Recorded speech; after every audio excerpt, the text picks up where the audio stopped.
We were talking about Stalin. Stalin, yeah. Uh, can you draw out his life post World War II? So he didn't live for very long after World War II, right? Like World War II ends in what, 45?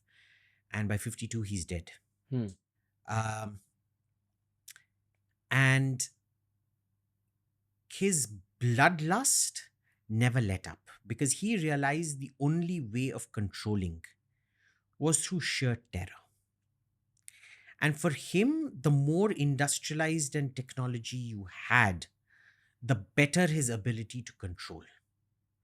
So it was always finding enemies where none existed, where you didn't know what you had to do to be declared an enemy. You could be the most loyal fan of Stalin, but one fine day you'd be accused of treason and you'd get carted off. Why?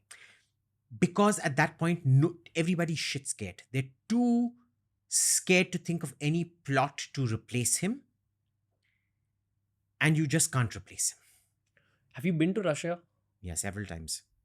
How do they look back at Stalin?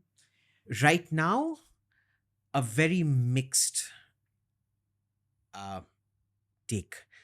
And the Russians are much more nuanced than a lot of other people. They're such a morose race.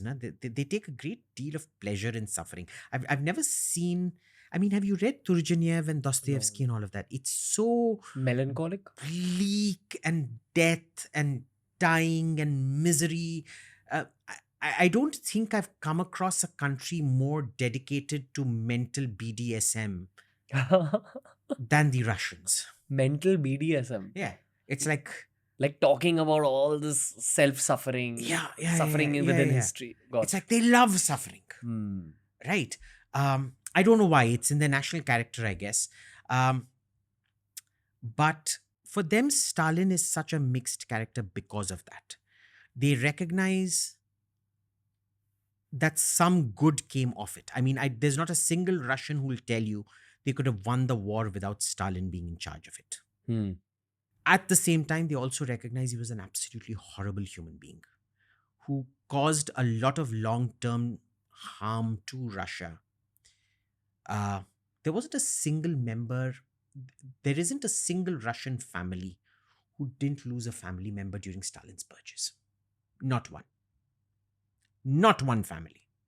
Maybe somewhere some yak herders in extreme Siberia who were untouched. But other than that, nobody. Have you been to Siberia? Yeah. What's the vibe?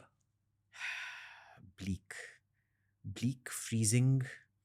Um, I've not been to Oymyakon yet, but I've been to the southern tip of that Yakut gap. It's called Yakutsk. And it goes down. When I was there, it was something like minus 37 or something. Wow. Yeah. What does minus 37 feel like? So, it's very strange. If once you're well wrapped up, the minuses don't matter anymore. It's only the part of you that's exposed, the eyes and the face that feel the cold.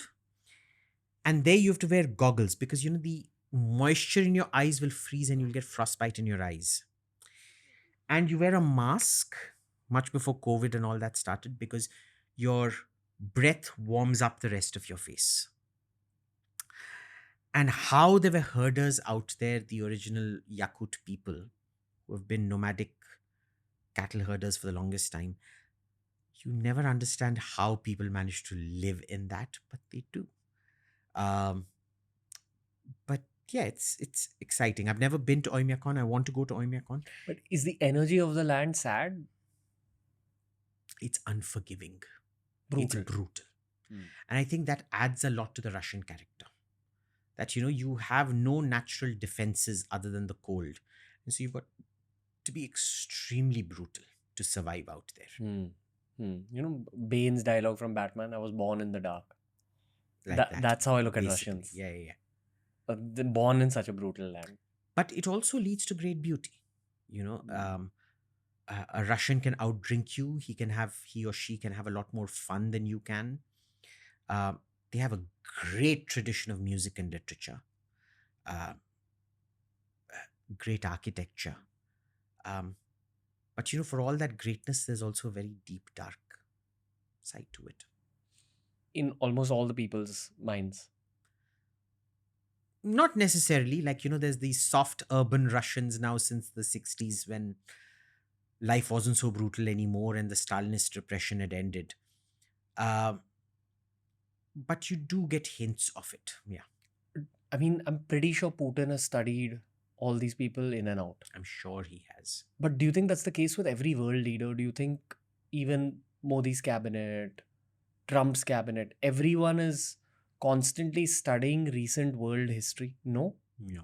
But won't there be lessons to be learned? There should be lessons to be learned, but I don't think Modi's cabinet studies anything outside of India, realistically, except in terms of finance or whatever. And in terms of the Trump cabinet, I think they have a very good hold on history, even though they are mocked and laughed at. I think they've picked out the distilled essence of history much better. There's this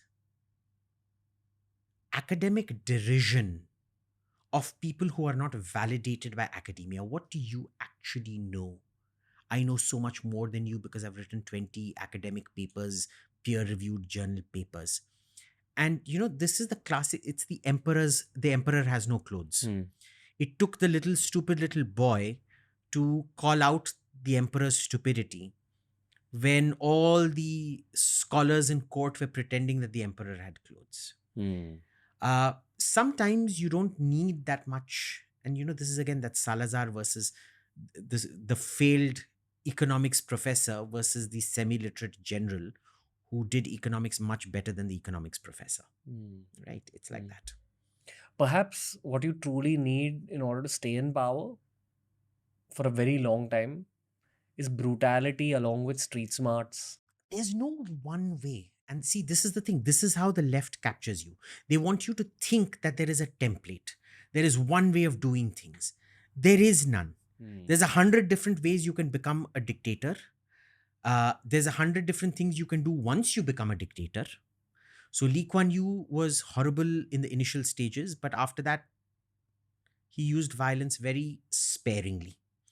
Once he consolidated power, he did not have you killed. He used to bankrupt you. So the Singapore parliament is the only parliament where you can be sued for what you say in parliament. And because of that, he would go after his enemies and he would bankrupt them financially. They'd have nothing else to do. I think that's a fairly civilized way to go about it, right? How do you bankrupt someone? You sue them for defamation. Okay.